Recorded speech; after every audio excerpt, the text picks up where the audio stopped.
இன்னைக்கு ஒருவன் ஒரு சிக்கல்ல இருக்கான், ஒரு தவறுல இருக்கான், ஒரு பிரச்சனையில இருக்கான், ஒட்டுமொத்தமாக அவனை இழிவுபடுத்தி டேமேஜ் படுத்தி அப்படி மார்க்கத்துல இழிவுபடுத்துவதற்கு மார்க்கம் நமக்கு அனுமதி தரவில்லை. அல்லாஹ் தான் நாடியவர்களை இழிவுபடுத்துகின்றான், தன் நாடியவர்களை கண்ணியப்படுத்துகின்றான். நாம பிளான் பண்ணி இவரை கண்ணியப்படுத்தினா அவரை இழிவுபடுத்தினா நான் கண்ணியம் பெற வேண்டும், அதெல்லாம் முடியாது. அதெல்லாம் அல்லாஹ் தன்னகத்தை தன்னுடைய கரங்களிலே வைத்திருக்கின்றான். எவ்வளவு பெரிய தர்ஜா வேணாலும் யாருக்கு வேணாலும் என்ன செய்வான், தன் நாடியவர்களுக்கு அதை கொடுப்பான். கண்ணியப்படுத்தியவர்களை அல்லாஹ் என்ன செய்வான், இழிவுபடுத்தவும் செய்வான். ஷைத்தானே கண்ணியமான ஒரு இடத்துல தானே இருந்தான். மலக்குமார்கள் என்பவர்கள் உயர்ந்த ஒரு தரத்தில் இருந்தார்கள். அந்த இடத்துல கண்ணியமாக அல்லாஹ் ஷைத்தானை வச்சிருந்தான். ஆனால் அவன் அல்லாஹ்வுக்கு கட்டுப்பட மறுத்ததனால் இழிவுபடுத்தப்பட்டவனாக அல்லாஹ்வால் ஆக்கப்பட்டானா இல்லையா? இப்படித்தான் கண்ணியமாக இருப்பவர்கள் இழிவுபடுத்தப்படுவார்கள், மக்களால் இழிவுபடுத்தப்பட்ட நிலையில உள்ளவர்கள் கண்ணியப்படுத்தப்படுவார்கள். அல்லாஹ் தான் நாடியவர்களுக்கு அதை கொடுப்பான். அல்லாஹ் நுட்பமானவன், ஞானமிக்கவன். இப்ப நாம என்ன செய்யணும், பிற மனிதருடைய மானத்தோடு எந்த ஒரு காலகட்டத்திலும் விளையாடக்கூடாது. நபிகள் நாயகம் ஸல்லல்லாஹு அலைஹி வஸல்லம் அவர்கள் தன்னுடைய இறுதி ஹஜ்ஜில சொல்லி காட்டினார்கள். அளவற்ற அருளாளனும் நிகரற்ற பேரன்புடையனுமாகிய எல்லாம் அல்ல அல்லாஹுவை போற்றி புகழ்ந்தவனாக ஆரம்பம் செய்கின்றேன். அல்லாஹுடைய மாபெரும் பேரருளால் அவனால் கடமையாக்கப்பட்ட ஜும்மா என்ற இறை வணக்கத்தை நிறைவேற்றுவதற்காக அதனுடைய ஆரம்ப நேரத்திலேயே நம் அனைவரையும் இங்கு ஒன்று கூட்டிய அந்த அல்லாஹுக்கே எல்லா புகழும் உண்டாகட்டுமாக. எனது அருமை சகோதரர்களே, நபிகள் நாயகம் ஸல்லல்லாஹு அலைஹி வஸல்லம் அவர்கள் தன்னுடைய இறுதி ஹஜ்ஜில செய்த உரை இருக்குல்ல, உலக அளவிலே இந்த உலகத்திற்கு தேவையான ஒரு நல்ல உபதேசங்களை சாறு பிழிந்து மனித வாழ்க்கைக்கு தேவையான அனைத்து தத்துவங்களையும் உள்ளடக்கி அல்லாஹ்வுடைய தூதர் இந்த உரையில வழங்கியிருந்தார்கள். ஒட்டுமொத்த உரையையும் நாம இந்த ஜும்மாவுடைய உரையில பார்க்க முடியாவிட்டாலும் கூட ஒரே ஒரு அம்சத்தை மட்டும் நாம இந்த ஜும்மாவுடைய உரையில அறிந்து கொள்ள இருக்கின்றோம். அல்லாஹ்வுடைய தூதருடைய உரையாற்றக்கூடிய சுன்னத்துல ஒன்று என்னவென்று சொன்னால், நடைமுறையில் ஒரு வழிமுறை என்னன்னு சொன்னால், கேள்வியை மக்களிடத்தில் கேட்டு அவர்களிடத்தில் ஆர்வத்தை தூண்டி பிறகு ஒரு பதிலை சொல்லுவார்கள். அந்த மாதிரி நபிகள் நாயகம் ஸல்லல்லாஹு அலைஹி வஸல்லம் அவர்கள் சொன்னார்கள், இந்த நகரம் எவ்வளவு புனிதமானதோ, இந்த நாள் எவ்வளவு புனிதமானதோ, இந்த மாதம் எவ்வளவு புனிதமானதோ, அதை போல உங்களுடைய உயிர்களும் பொருள்களும் மானங்களும் புனிதமானது என்று அறிவித்தார்கள். இந்த மக்கா என்று சொல்லக்கூடிய இந்த இடம் எவ்வளவு புனிதமானது. முஸ்லிமாக இருக்கக்கூடிய ஒவ்வொருவருடைய உள்ளத்துக்குள்ளும் எப்படியாவது அந்த புனிதமிக்க காபாவுடைய ஆலயத்தை தரிசித்து விட வேண்டும் என்று நாம் எல்லாருமே விரும்புவோம். அந்த இடத்துல நின்று கொண்டு அல்லாஹ்வுடைய தூதர் புனிதமான இன்னொரு மூன்றை அறிவித்தார்கள். அது என்ன? உங்களுடைய உயிர்களும் உங்களுடைய பொருள்களும் உங்களுடைய மானங்களும் புனிதமானவை என்று சொன்னார்கள். அல்லாஹ்வுடைய தூதர் எதை புனிதமாக ஆக்கினார்களோ அந்த காபாவை புனிதப்படுத்துவதிலே நாம் தயாராக இருக்கின்றோம். ஆனால் பிற மனிதர்களுடைய விஷயத்தில் அவர்களுடைய உயிர்களோடும் பொருள்களோடும் மானத்தோடும் நாம் அந்த புனிதத்தை சரியான முறையில் கடைபிடிக்கின்றோமா என்பதை நாம் சிந்தித்து பார்க்க வேண்டும். ஏன் அல்லாஹ்வுடைய தூதர் ஒரு மனிதனுடைய மானம் புனிதம் என்று அறிவித்தார்கள் தெரியுமா? ஒரு மனுஷனுடைய வாழ்க்கையில அடிப்படையான தேவை, அவனுடைய வாழ்வைக்கு உணவு தான் தேவை, தண்ணி தேவை, காற்று தேவை. இந்த மாதிரி அடிப்படையான தேவை கிடைக்கலன்னு சொன்னா அவன் ஆட்டம் கண்டுருவான். அப்படியாப்பட்ட உணவை கூட ஒரு மனிதனுக்கு மானத்தோடு தான் வழங்க வேண்டும். அந்த மானம் அற்ற நிலையில ஒரு உணவு கிடைச்சா கூட அவன் சாப்பிட்றதுக்கு யோசிக்க ஆரம்பிச்சிருவான். உதாரணத்துக்கு ஒரு வீட்டுக்கு 2 மருமகன் போறாங்க. ஒருத்தர் நல்ல சாஃப்ட்வேர் இன்ஜினியர், ஒருத்தர் ஒரு கடையில் வேலை செய்கிறார். சிதம்பரத்தில் ஒரு கடையில் 500 ரூபாய்க்கு ஒருத்தர் வேலை செய்கிறாருங்க. அதே இன்னொரு மருமகன் சிதம்பரத்தில் சாஃப்ட்வேர் கம்பெனியில் ஒர்க் பண்ணுறாரு. இப்போ இந்த 2 மருமகனை என்ன செய்கிறாங்கன்னா, பெருநாளைக்கு ஹஜ்ஜு பெருநாளைக்கு வீட்டுக்கு கூப்பிட்டுருக்காங்க. நல்ல காசு பணம் மாதம் 2 லட்ச ரூபா சம்பாதிக்கக்கூடிய மருமகனுக்கு கவனிப்பு பயங்கரமாக இருக்குது. அவருக்கு மட்டன் வைக்கிறாங்க, இவருக்கு சிக்கன் வைக்கிறாங்க. அந்த சாப்பாடை கொண்டு வந்து வைக்கும்போது நாய்க்கு தள்ளி விடுற மாதிரி இப்படி தள்ளி விடுறாங்க. தண்ணி வைக்கிறாங்க, தண்ணிலாம் செதறுது.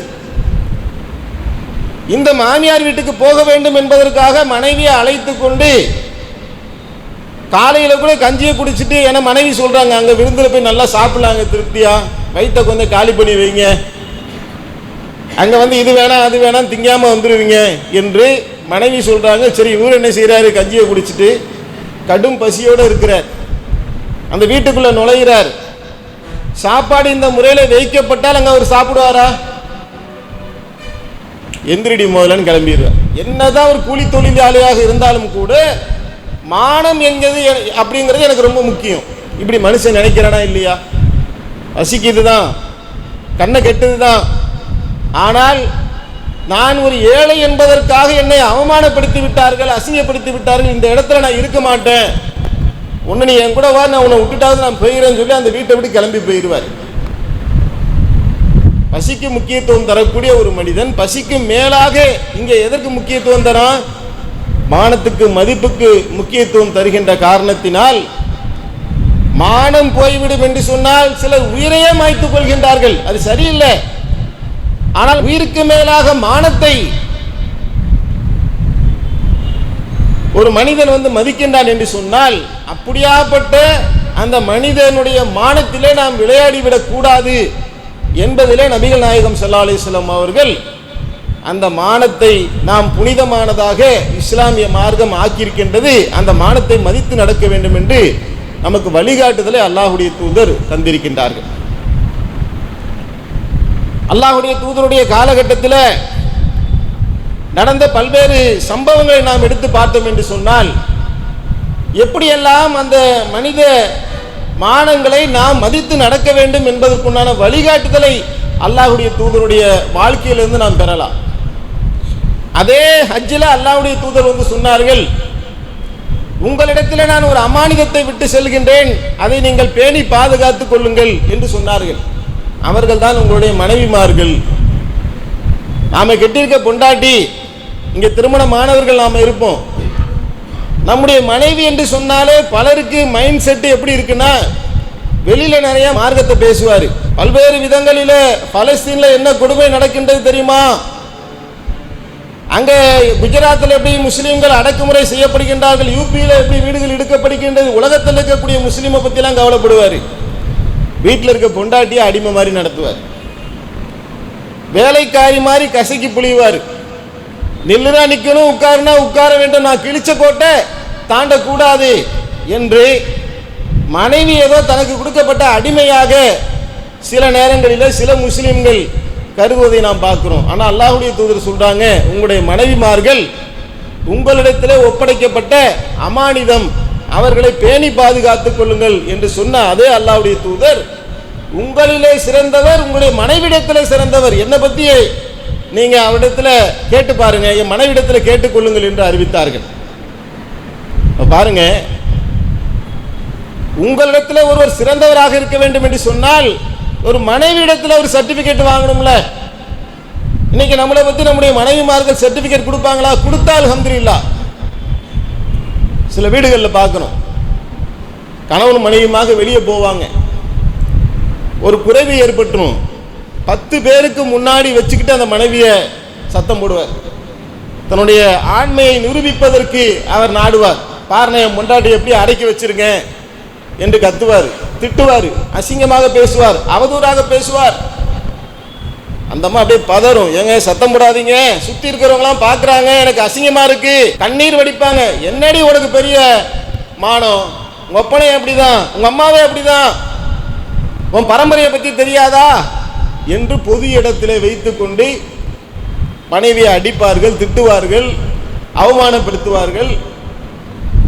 அவள் உள்ளத்தில் அந்த தருணத்திலே தான் சில நேரங்களில் ஒரு வெறுமை ஏற்பட்டும்.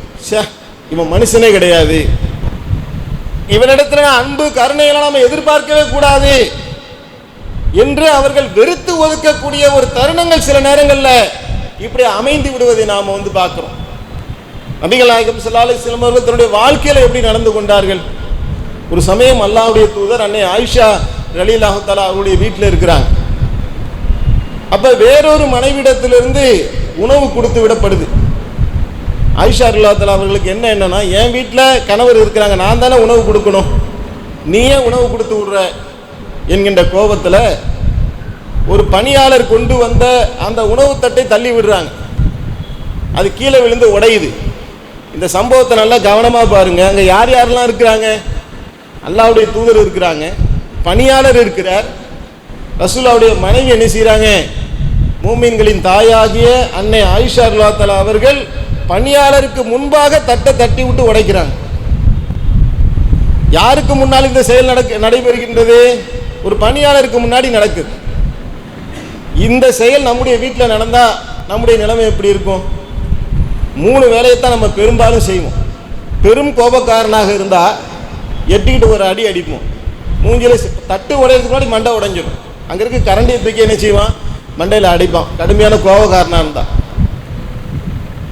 ஒரு மீடியம் ரேஞ்சில் இருந்தானாக்கா அவனுக்கு தெரிஞ்ச கெட்ட வார்த்தையெல்லாம் திட்டிட்டு சும்மா உட்காந்துருவான், புலம்பிக்கிட்டே கிடப்பான், கச்சமச்சான் கத்திக்கிட்டு கிடப்பான். இல்லை சில பேர் என்ன செய்வாங்கன்னா, இதெல்லாம் சண்டை போட்டு ஒன்றாக சட்டையை எடுத்துகிட்டு என்ன செய்வான்? சட்டையை மாட்டிட்டு வெளியே போயிடுவான், கோச்சிக்கிட்டு போயிடுவான் வீட்டை விட்டு. ஏன் இந்த மாதிரி பண்ணீங்க அப்படின்னு. இவ்வளோ தான் மனிதனுடைய இயல்பாக இருக்கு. ஆனால் அல்லாஹ்வுடைய தூதர் அந்த இடத்துல எவ்வளவு ஒரு பெரிய நிதானத்தை அந்த இடத்துல கை கொள்ளுகின்றார்கள். மனிதனாக நீங்கள் எந்த யோசிச்சு பாருங்க, இது சாத்தியமே. அவங்க இறை தூதர் என்பதற்கு இதெல்லாம் மிகப்பெரிய ஆதாரம். தன்னுடைய பொற்கரங்களால் உடைந்த அந்த மண்பாண்டங்களை எடுக்கிறாங்க, சிதறி கிடக்கக்கூடிய உணவை சேமிக்கின்றார்கள். இன்னொரு தட்டை எடுத்துட்டு வர சொல்லி அதை வச்சு, உங்களுடைய அம்மா கோபமா இருக்கிறாங்க, நீங்க போயிட்டு வாங்க, அவங்கள்ட்ட கொடுத்துருங்கன்னு கொடுத்து விட்டுறாங்க. இவ்வளவுதான், சைலண்ட் ஆயிட்டாங்க. அல்லாஹ்வுடைய தூதர் அந்த இடத்துல என்ன பார்க்குறாங்க? இந்த நேரத்தில் அவங்க கோபப்பட்டாங்க, அவ்வளோதான். இதற்கு நான் எதிர்வினை ஆற்றினேன் என்று சொன்னால் அவங்கள பார்க்கல, அவங்களுக்கு பின்னால் இருக்கக்கூடிய ஷைத்தானை பார்க்குறாங்க. கோபம் என்பது ஷைத்தானால் தூண்டப்பட்டு வரக்கூடிய ஒரு செயல். இந்த இடத்துல நாம ஷைத்தானுக்கு தீனி போட்டுறக்கூடாது, குடும்பத்துக்குள்ள பிளவை ஏற்படுத்தி விடக்கூடாது, மனக்கசப்பை ஏற்படுத்தி விடக்கூடாது. இவர்களை நாம் கண்ணியமாக நடத்த வேண்டும் என்பதற்காக நபிகள் நாயகம் ஸல்லல்லாஹு அலைஹி வஸல்லம் அவர்கள், உங்களுடைய தாயார், எவ்வளோ அழகான வார்த்தையை பாரு, உங்களுடைய வந்த பணியாளருக்கு அவங்க தானே தாயார், உங்களுடைய தாயார் கோபமா இருக்காங்க, நீங்க போயிட்டு வாங்க நான் அனுப்பிச்சு வச்சுட்டேன். இப்படி யாராவது செய்ய முடியுமா? என்னைக்கே ஒரு நாள் இல்லை, எப்பவுமே அல்லாஹ்வுடைய தூதருடைய கேரக்டர் இப்படிதான். தூரத்திலிருந்து அந்த சமுதாயத்தில் ஒரு மனிதர் வராரு, வீட்டுக்குள்ள இருந்து நபிகள் நாயகம் ஸல்லல்லாஹு அலைஹி வஸல்லம் அவர்கள் மனைவிடத்தில் சொல்றாங்க, இந்த ஒரு ஆள் வராருல, இவர் தான் மோஸ்ட் டேஞ்சரஸ் பர்சன், ஆக மனிதர்களே கழிவு கெட்ட ஆள், மோசமான மனிதர் இவர் என்று சொல்றாங்க. ஆயிஷா ரலியல்லாஹு அவர்கள் அலர்ட் ஆகிடுறாங்க, விட்ட ரொம்ப கவனமாக இருக்கணும். அவர் வராரு, ரசூல் ஸல்லல்லாஹு அலைஹி வஸல்லம் அவரும் பேச ஆரம்பிக்கிறாங்க. எப்படி பேசுறாங்கன்னா, நல்ல சகஜமா அந்யோன்யமா பேசுறாங்க. இவங்களுக்கு ஒரே கியூரியாசிட்டி அதிகமாயிருது, என்ன இப்படி வராங்க, நம்மள்ட்ட ஆளு சரியில்லாத மனிதர் என்று சொன்னார்களே, இப்படி பேசுறாங்களே. அவர் போக விட்ட உடனே ஆயிஷா ரலியல்லாஹு அவர்கள் கேட்குறாங்க, ஒரு ஆளு சரியில்லாத ஆளுங்க சொன்னீங்க, அவரிடத்துல நீங்க இவ்வளோ நல்ல விதமா பேசுனீங்களே, என்ன காரணம்? அல்லாஹ்வுடைய தூதர் சொல்றாங்க, அவர் கெட்டவராக இருக்கட்டும், நான் நல்லவராக இருக்க விரும்புகிறேன்னு சொன்னார். இதுதான் எல்லாரிடத்திலுமே, மனைவியிடத்தில் இருந்தாலும் சரி, பிற மனிதரிடத்தில் இருந்தாலும் சரி, கெட்டவனாகவே இருந்தாலும் சரி, சூழ்ச்சிக்காரனாகவே இருந்தாலும் சரி, முனாஃபிக்காகவே இருந்தாலும் சரி, எதிரியாகவே இருந்தாலும் சரி. ஏன் அல்லாஹ் அதை தாங்க சொல்றான். மூசா அலைஹிஸ்ஸலாம் அவர்களை அல்லாஹ் ஃபிரௌனிடத்தில் அனுப்பக்கூடிய நேரத்தில் அவனிடத்தில் நீ மென்மையாக சொல்லு, அவன் படிப்பினை பெறக்கூடும். இன்னைக்கு நம்ம அப்படி இருக்கிறோமா? மனைவியிடத்திலே நல்லவனாக நல்ல விதமாக பேச முடியாத பாக்கியம் இழந்த ஒருவன் எதிரிடத்திலே நல்லவனாக பேசிவிட போகிறோம்? அனரபுக்குமுல் ஆலா என்கின்ற ஒரு வார்த்தையை விட கொடும் கேடு கெட்ட வார்த்தை ஒரு மூமினுக்கு வேற என்ன இருக்க முடியும்? என்ன ஒருவன் திட்டினா பரவாயில்ல, என்னுடைய இறைவனுக்கு எதிரியாக இருக்கக்கூடிய ஒருவன், நானே கடவுள் என்று சொன்ன ஒருவன், அவனிடத்திலேயே அந்த இறைவன் சொல்லுகின்றான், நீ அவன்கிட்ட போய் மென்மையா சொல்லு. இதுதாங்க பேசக்கூடிய முறை. கண்ணியமாகத்தான் பேச வேண்டும், கெட்டவனாக இருந்தாலும் சரி. ஒரு நபி தோழர் குடிச்சிட்டு வந்துடுறாரு, அந்த குடித்தவர்களுக்கு என்று சில தண்டனை இருக்கு, வாரால அவங்கள அடிப்பாங்க, கணக்கு இருக்கு, 50 அடி 100 அடின்னு கணக்கு இருக்கு. இது அல்லாஹ்வுடைய தூதர் அந்த தண்டனை நிறைவேற்ற சொல்றாங்க. மக்கள்லாம் அடிக்கிறாங்க, நபித்தோழர்கள் அடிக்கிறாங்க. ஒரு நபித்தோழர் என்ன செய்யறாருன்னா, அல்லாஹ்வுடைய சாபம் மேல இறங்கட்டும் சொல்லி அடிக்கிறார். அல்லாஹ்வுடைய தூதர் உடனே நிறுத்துறாங்க. அவருக்கு எதிராக அவருடைய ஷைத்தானுக்கு நீங்கள் உதவாதீர்கள். அவர் அல்லாஹ்வும் அல்லாஹ்வுடைய தூதரையும் நேசிக்கின்றார், நான் அவரை நேசிக்கின்றேன். அவரிடத்திலும் கூட கண்ணியத்தை தான் நாம் பேண வேண்டும். குடிச்சிட்டு வந்தது அவர் தப்பு, அதுக்கு தண்டனை தான் பரிகாரம். அவரை இழிவாக கேவலமாக மட்டமாக நினைப்பதற்கோ பேசுவதற்கோ உனக்கு ரைட்ஸ் கிடையாது. அவனுக்கும் அல்லாஹ்வுக்கும் இடையில உள்ளது, அவருக்கும் அல்லாஹ்வுக்கும் இடையில உள்ளது. அவர் செய்த தவறுக்கு அல்லாஹ் என்ன செய்வான்? அவரை விசாரித்துக் கொள்வான். மனிதனாக இருந்து அவருக்கு தண்டனை இருக்கா? அவ்வளவுதான், ஹலாஸ், முடிஞ்சு போச்சு. ஒரு பெண் விபச்சாரம் செய்து கொண்டு வரப்படுகின்றால் தண்டனை அளிக்கப்படுகின்றது. தண்டனை கொடுத்த பின்னால் நபிகள் நாயகம் ஸல்லல்லாஹு அலைஹி வஸல்லம் அவர்கள் அந்த பெண்ணுக்காக ஜனாசா தொழுவதற்கு தயாராகின்றார்கள். யாருக்காக? விபச்சாரம் செய்து விபச்சார குற்றத்தை தானாக வந்து முன்வந்து ஒப்புக்கொண்ட பெண். அவர்களுக்கு ஜனாசா தொழுவதற்கு அல்லாஹ்வுடைய தூதர் தயாரான போது நபி தோழர்கள் ஒருவர் சொல்றார், ஒரு விபச்சாரிக்கா நீங்க ஜனாசா தொழுவ போறீங்க? அல்லாஹ்வுடைய தூதர் அந்த தருணத்தில் சொன்னார்கள், இவருடைய தௌபாவை இந்த மதீனாவில் இருக்கக்கூடிய 70 பேருக்கு பங்கு வைத்தாலும் இவருடைய தௌபா மீதி இருக்கும் என்று சொன்னார்கள். அப்படி அவரை சொல்லாதீர்கள். ஏன்? நம்முடைய பார்வையில, மனிதர்களுடைய பார்வையில சிலர் மட்டமானவர்களாக, இழிவானவர்களாக, குடிகாரர்களாக, விபச்சாரிகளாக, விபச்சாரனாக தெரியலாம். அவர் தௌபா செய்து விட்டார் என்று சொன்னால் தண்டனை என்னமோ தண்டனை கொடுத்தாச்சா? தண்டனை கொடுக்காம ஸ்கிப் பண்ணிட்டு போறதில்ல. தவறு செய்தால் தவறுக்கு நேர்மையான தண்டனை, இதுதான் தண்டனை. அதுல அல்லாஹ்வுடைய தூதர் அட்ஜஸ்ட் பண்ணல, தண்டனை கொடுத்துட்டாங்க. ஆனால் அவருடைய கண்ணியத்தோடு மானத்தோடு விளையாடக்கூடிய விஷயத்தை நீங்கள் செய்யாதீர்கள், அந்த வார்த்தையை பயன்படுத்தாதீர்கள் என்று நபிகள் நாயகம் ஸல்லல்லாஹு அலைஹி வஸல்லம் அவர்கள் தடை செய்கின்றதை காட்சியை நாம பார்க்கிறோம். ஏன்? ஒரு மனிதனுடைய மானம் புனிதமானது என்பதை நபிகள் நாயகம் ஸல்லல்லாஹு அலைஹி வஸல்லம் அவர்கள் நமக்கு கடைசி ஹஜ்ஜில நினைவூட்டுகின்றார்கள். இதை எடுத்து சொல்லுகின்றார்கள் என்று சொன்னால் இந்த பேணுதலோடு நாம் நம்முடைய வாழ்க்கையை அமைத்துக் கொள்ள வேண்டும். ஒரு மனிதனுக்கு, ஒரு மனிதனுடைய கண்ணியம் என்பது, ஒரு மனிதனுக்கு இழிவு என்பது யாரும் யாரை வைத்தும் கொடுத்து விட முடியாதுங்க. எவ்வளவுதான் ஒரு மோசமான செயலை செய்திருந்தாலும் கூட அவன் அல்லாஹ்விடத்தில் தௌபா செஞ்ச நாளைக்கு தூய்மை அடைஞ்சிட்டாங்கன்னா அல்லாஹ்வுடைய தர்ஜாவை என்ன செய்வான்? உயர்த்தி விடுவான், கண்ணியப்படுத்தி விடுவான். மூசா அலைஹிஸ்ஸலாம் அவர்கள் ஒரு காலத்தில் கொலை செய்தவர்கள் தான். ஒரு மனிதன் என்ன செய்யறான்? உங்களுடைய இனத்தை சேர்ந்த ஒருவன் மூசாவே எனக்கு ஆதரவாக வாங்கன்னு அழைக்கிறான். அந்த அழைப்பை ஏற்றுக்கொண்டு மூசா அலைஹிஸ்ஸலாம் அவர்கள் ஒரு குத்து விடுறாங்க, ஆளு காலி. இது கொலையா இல்லையா? திட்டமிட்டு செய்யல, கொலை செய்ய வேண்டும் என்ற நோக்கம் இல்லை, அடிக்கிறாங்க, செத்து போயிடறாங்க. ஆனால் இந்த கொலைக்கு பயந்து கொண்டுதான் மூசா அலைஹிஸ்ஸலாம் அவர்கள் போனார்கள். ஆனா அல்லாஹ் அவருடைய தர்ஜாவை எப்படி உயர்த்திட்டான்? நபியாக அல்லாஹ் ஆக்கிவிட்டான். யாரிடத்திலும் அல்லாஹ் பேசியதில்லை. நபிமார்களிலேயே மூசா அலைஹிஸ்ஸலாம் அவர்களோடு தான் அல்லாஹ் பேசி இருக்கின்றான். அப்படி அல்லாஹ் என்ன செய்யறான்? தர்ஜாவை ஒரு காலத்தில் அப்படி, இப்ப அல்லாஹ் என்ன செய்யறான்? காலத்தை மாற்றி விட்டான். நபியாக அல்லாஹ் தேர்ந்தெடுத்து கொண்டான். அதனால் இன்னைக்கு ஒருவன் ஒரு சிக்கல்ல இருக்கான், ஒரு தவறுல இருக்கான், ஒரு பிரச்சனையில இருக்கான், ஒட்டுமொத்தமாக அவனை இழிவுபடுத்தி டேமேஜ் படுத்தி, அப்படி மார்க்கத்தில் யாரையுமே நாம் என்ன செய்ய முடியாது? இழிவுபடுத்துவதற்கு மார்க்கம் நமக்கு அனுமதி தரவில்லை. அல்லாஹ் தான் நாடியவர்களை இழிவுபடுத்துகின்றான், தன் நாடியவர்களை கண்ணியப்படுத்துகின்றான். நாம பிளான் பண்ணி இவரை கண்ணியப்படுத்தணும், அவரை இழிவுபடுத்தணும், நான் கண்ணியம் பெற வேண்டும், அதெல்லாம் முடியாதுங்க. அதெல்லாம் அல்லாஹ் தன்னகத்தை தன்னுடைய கரங்களிலே வைத்திருக்கின்றான் என்பதை நாம் புரிந்து கொள்ள வேண்டும். ஒரு ஊருக்கு அல்லாஹ் நபிமார்களை அனுப்புறான். அந்த நபிமார்கள் மக்கள் மத்தியில பிரச்சாரத்தை செய்து கொண்டிருக்கின்றார்கள். நபி என்பது எவ்வளவு பெரிய கண்ணியமிக்க ஒரு பிரச்சார பணி அது. சூரத்துல் யாசின் என்ற சம்பவத்தை நம்ம பார்க்கலாம். அந்த நபி பண்ணும் பொழுது அவரை புறக்கணிக்கிறாங்க, அல்லாஹ் இன்னொரு நபி அனுப்புறான், ரெண்டாவது நபி, அவரையும் புறக்கணிக்கிறாங்க. மூணாவது ஒரு நபி அல்லாஹ் அனுப்புறான், அவரையும் புறக்கணிக்கிறாங்க. கிராமத்திலிருந்து கடை கோடியிலிருந்து ஒரு மனிதர் உதாரணத்துக்கு சொல்வதா இருந்தால் அப்படியே மார்க்கத்தை வேதத்தை எல்லாத்தையும் கரைச்சி குடிச்சு பெரிய மார்க்க விற்பனர்லாம் இல்லை. உங்களை மாதிரி என்ன மாதிரி சாமானிய மனிதர் கிராமப்புறத்துடைய ஓரத்திலிருந்து ஓடி வந்து அவர் சில வார்த்தைகளை சொல்லுகின்றார், சாட்சி சொல்லுகின்றார். ஓ மக்களே, இந்த நபிமார்கள் அர் ரஹ்மானை வணங்குமாறு தானே சொன்னாங்க, ஏன் நீங்க அதை புறக்கணிக்கிறீங்க? இவ்வளவுதான், 4 வார்த்தை தான். நபின்னு சொல்றாங்க, அவங்க சொன்னதையே கேட்கல, நீ என்னையா பேசுற என்ற கோபத்தில் அவர் அடிக்கிறாங்க. அவர் மௌத்தா போறாரு.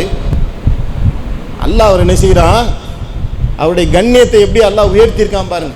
அவரே நினைச்சு கூட பார்க்கல இவ்வளவு பெரிய கண்ணியம் கிடைக்குமா. அல்லாஹ் ஷஹீதுடைய அந்தஸ்தை கொடுத்துட்டான். அது அவரே சொல்றாரு, யா அல்லாஹ், நீ எனக்கு இந்த இப்படியாப்பட்ட ஒரு கண்ணியத்தை கொடுத்து விட்டாயே, என்னுடைய சமுதாயம் இதை அறிந்து கொள்ள வேண்டுமே என்று அவர் அல்லாஹ்விடத்தில் முறையிடுகின்றார். அல்லாஹ் அதை குர்ஆன்ல நமக்கு அல்லாஹ் சொல்லி காட்டுகின்றான்.